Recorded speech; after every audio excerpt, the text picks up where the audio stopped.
People always get confused about the various listing levels in what was formerly known as the over-the-counter market.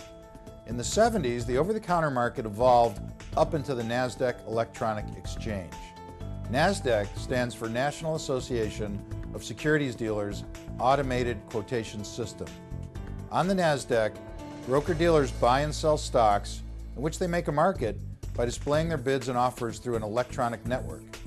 This differs from a listed exchange such as the New York or American exchanges. For listed securities, one specialist controls the price and sets it based on order flow. There are 4 levels of electronically traded Nasdaq stocks. Nasdaq National Market, which is the very big cap stocks like Intel, Microsoft, Dell, and Apple. Then there is the Nasdaq Small Cap, which includes a lot of smaller names. Both the Nasdaq National Market and the Nasdaq Small Cap are considered institutional quality.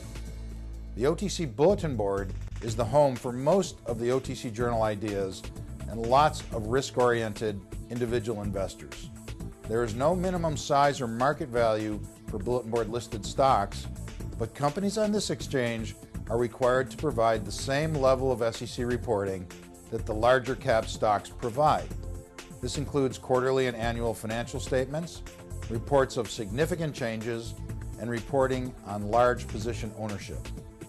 Some of the better ideas put forth by the OTC Journal will eventually graduate from the Bulletin Board to either the Nasdaq Small Cap or the American Stock Exchange. The Nasdaq Small Cap would be the preferable. The pink sheets are the bottom of the publicly traded hierarchy. Companies that trade on the pink sheets are not required to make financial filings. They are allowed to become non-reporting companies. You will never find the OTC Journal covering a pink sheet stock, and I suggest you avoid them. This is not because they are bad companies, it's simply because they are not required to report their financial condition. Good, bad, or indifferent, I want to know the status of the company I am investing in. Yahoo Finance provides the easiest way to differentiate the exchanges.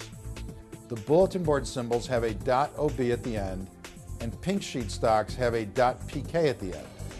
Other quote sites have their way of differentiating as well. When you take a position in a microcap stock, know what exchange it's trading on. If it's in the pink sheets, think long and hard before taking the plunge. There can be a lot of negatives going on behind the scenes you can't find out about. They are not required to disclose.